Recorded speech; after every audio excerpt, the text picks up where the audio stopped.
Okay, so you guys asked me to show up. What are we doing today? Yes, hi Fred. So hi everybody, I'm Nikki from Arrowhead Wine Cellars, and we're here with Nick Mobilia, the owner of Arrowhead Wine Cellars. And we have a gift for you, Fred. Uh-oh. So this is Kayla. She's our assistant winemaker. She's made her very first wine. So we were looking for a label idea and a name. And I was creeping on her Facebook, and you had taken this amazing photo of her, which we asked you for your permission to use. So this is Kayla's first wine. It's called The Unexpected.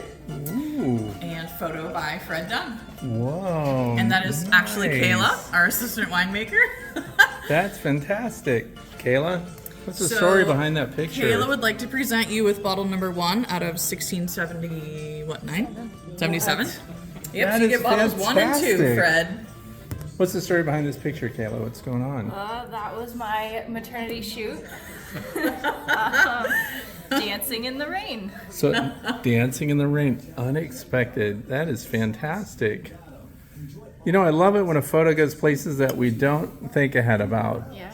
right? And you got rain on that day. Tell me what your fiance did when this storm hit. I noticed that you're alone. You're alone in this field. He ran inside and hid. He ran inside. It hid. So I like that. Like rain. That's fantastic. Yeah, it's really Well, cool. thank you Thanks for so letting us much. use it. That is fantastic. And we're very excited about this because as a young blooming assistant winemaker, you know, she asked if she could get involved and make something on our own. And I said, that's what we want you to do. We want you to be creative. You know, you don't have to ask me for everything, and just go out there and do it. When she came in with a bunch of samples and we tasted it, and Nikki got the whole group together and we all tasted it, and it was very amazing. And I think very people are good. gonna love this. Yep. And then she comes and asks if she'd have to fight me for permission to design her own label. And I said, no, you can design your own label. And she did all the wording on it and the name and everything, but she came and said she was having trouble with the picture.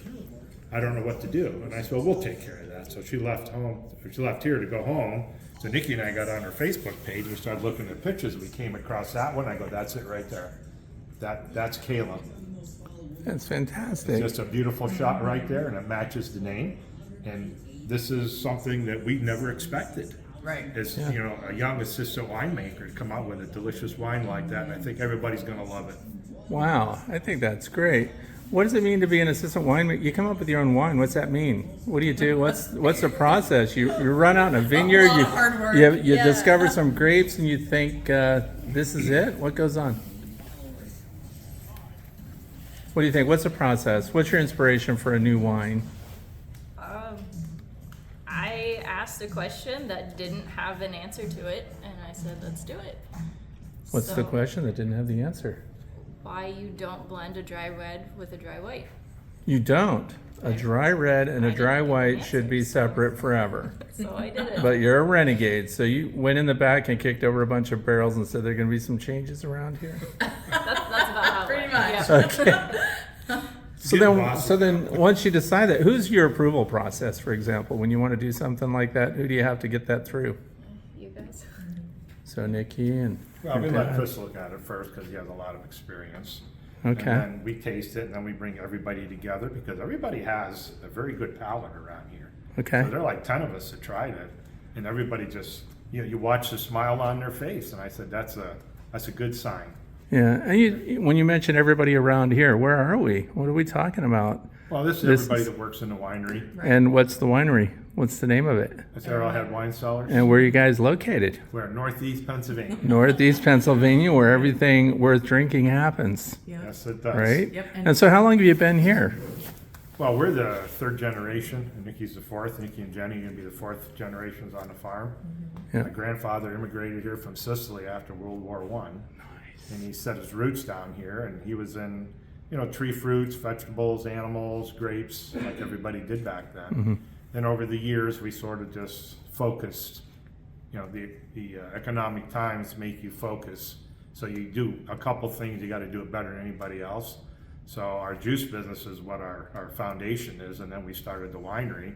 So we focus on grapes and processing grapes and selling juice to 100 wineries in 7 states.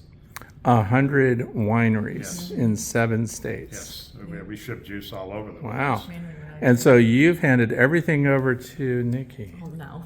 Oh, Now you're but you were about to say something else. What were you going to share? So this will be available on our website and in the store. It's available in the, well, in a few days. Give it a few days. It's on the shelf, it's just not in the computer. Okay, and what's the website? Arrowheadwine.com, and then we also have, we're on Vino Shipper. Vino Shipper. Right, so if you're not in an approved state with Pennsylvania, you just go to Vino Shipper and then we can ship to other states. Oh, that's cool. Yeah. It is Final words? I don't have any. Pride and joy? I don't have any. Okay. Thanks so much for sharing about that, though. That is terrific. Thank you. So what's on the label? Okay, so this is Kayla's Unexpected. And it says, get your palate ready to follow assistant winemaker Kayla into the unexpected. This dry red is like nothing you've experienced before. Its nose is of a typical dry red and will lure you to the unexpected taste of this low tannin, unoaked, smooth, and silky mystery. Oh, now who comes up with that? Me. You did that? You did that? That's great. A lot of that's times great. it's a group effort. That was it too. We-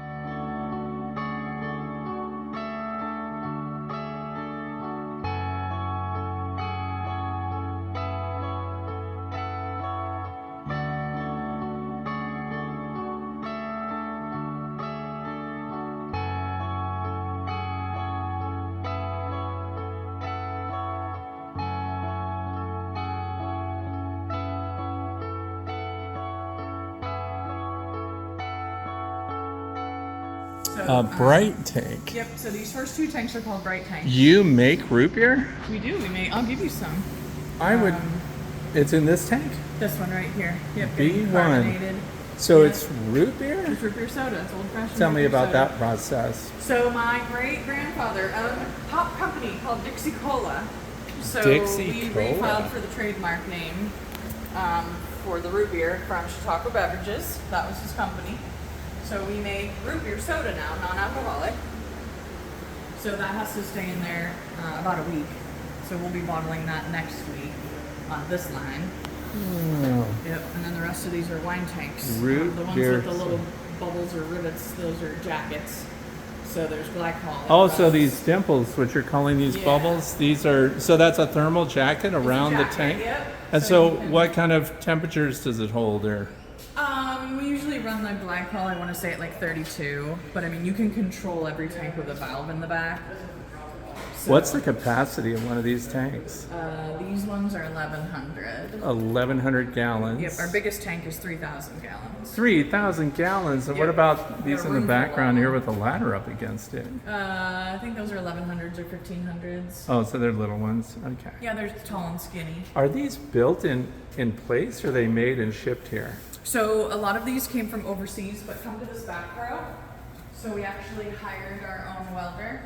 So BJ. And BJ welds BJ works at our stainless to warehouse. stainless? Yep, BJ works at our warehouse up the street, so he made this entire row. Anything that we made of this sticker. So and this BJ will, the welder. yeah, and this will probably become a legit company someday in the near future. But so he made this tank to Chris's specifications. He made this whole row. To Chris's The specifications. winemaker. Yep. Okay. As far as where Now, he is wanted there the like Manlay. is he like a Best. master winemaker? Chris? Are there levels like that? There are. Oh, that's Chris right there. Yeah, that's Chris. So now we're running. So we're behind the scenes here, and we're at Arrowhead Winery, and we're looking at all these huge containers. What do you call them? Tanks. Vats, tanks. Thanks, yeah. So there's, And so we looked at the root beer, and what else do we have back here? we have a lot of different wines back here. We have some reds back here that are aging. We've got some whites that are aging. We're just waiting to sell. A lot of the stuff that's all around here is all bulk wine sales. Like that's our biggest thing. But there are parts of them, little tanks here and there that we choose for us that we'll end up bottling ourselves. And so they wanted me to talk to you about it. Why is that? What's your job here?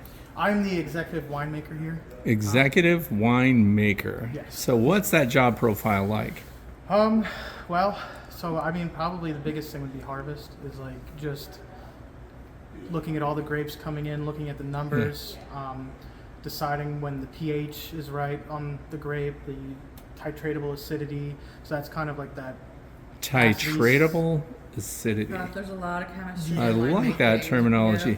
Now, Chris how is much time? responsible for How much time do you everything. spend out, like looking at grapes on the vine? Are you always in here, or A lot what's of the scope time I'm of it? in here, but I do sometimes.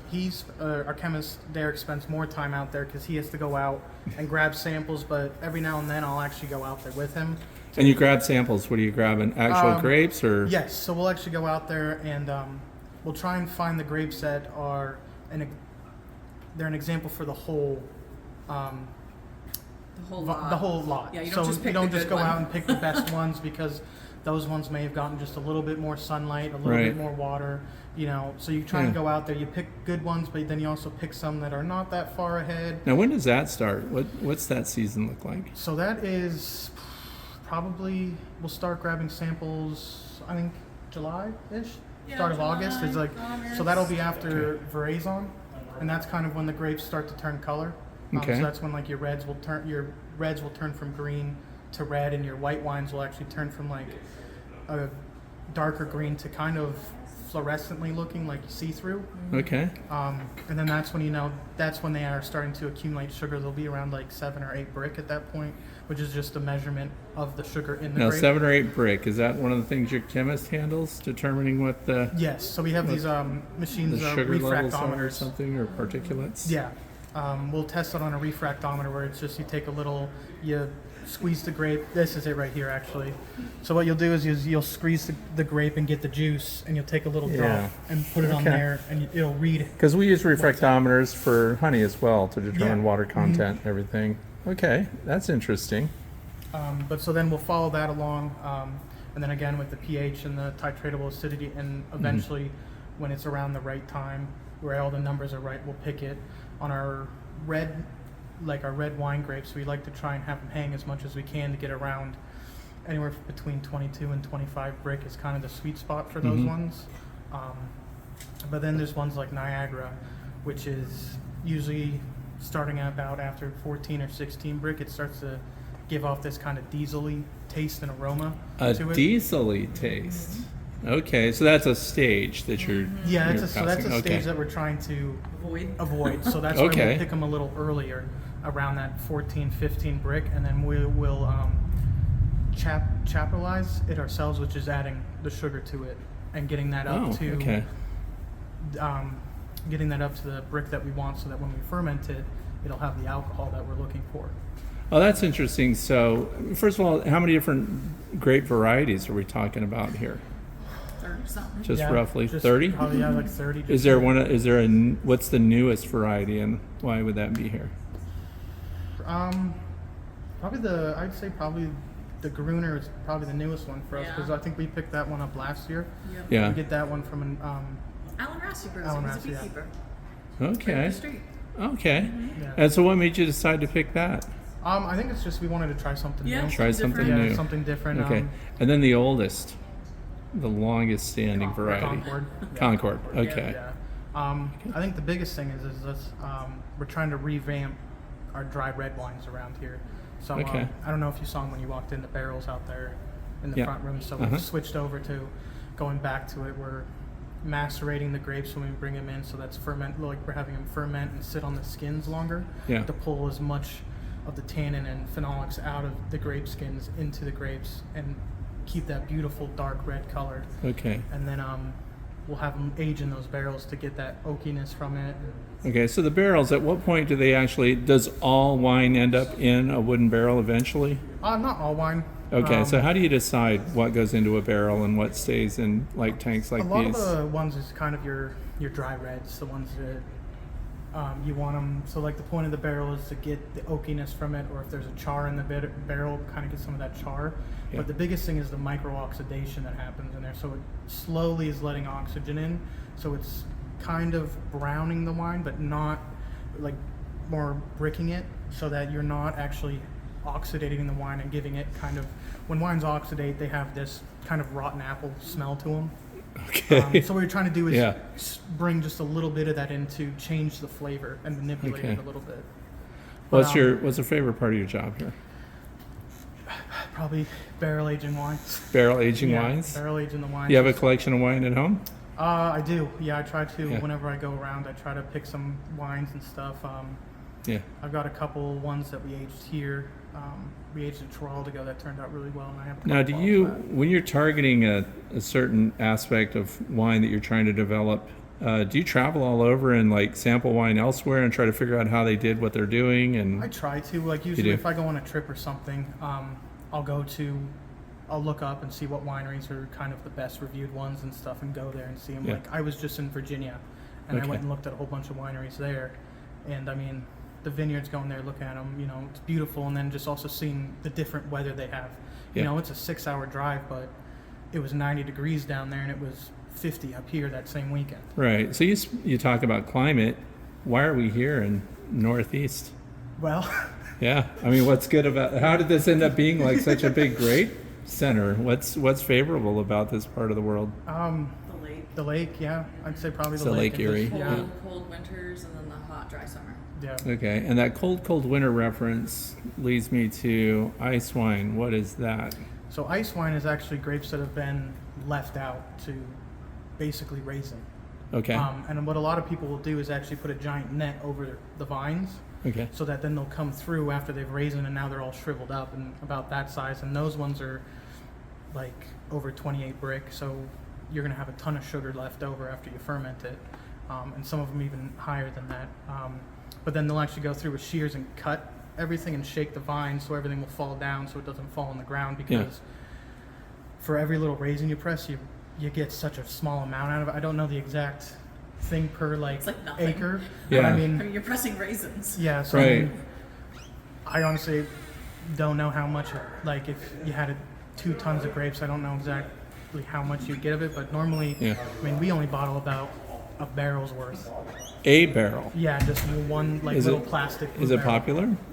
Yeah, a lot of It is? people love it. It's a very sweet wine. Okay. It's very, very sweet. So like a dessert, what they call it, Yeah, a dessert wine. it is a Okay. dessert wine. So what they'll do is they'll ferment it down Yeah. to the alcohol they want, and then they'll leave that leftover sugar there, and they won't let it ferment all the way out.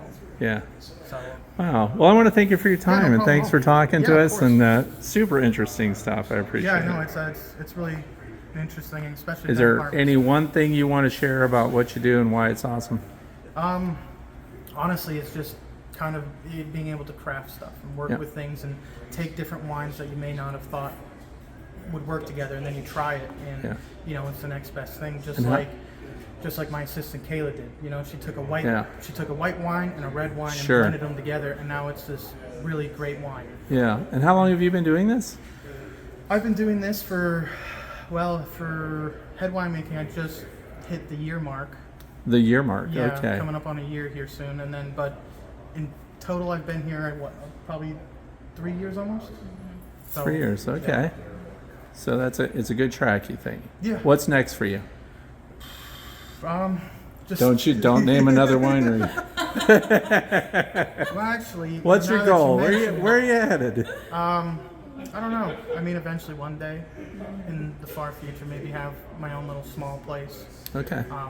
But You'll do very well. if not that, maybe travel around, see other wineries, go maybe work with some other people in different Okay. states, different, maybe, you know, who knows? Nice. End up in France or Nice. something. All great information. You never Thanks. know. You Yeah, know. great. So this is your My grandfather's great grandfather's. great grandfather and a receipt from 1938. Yep, for pop to a gas station. Oh, nice. Yeah.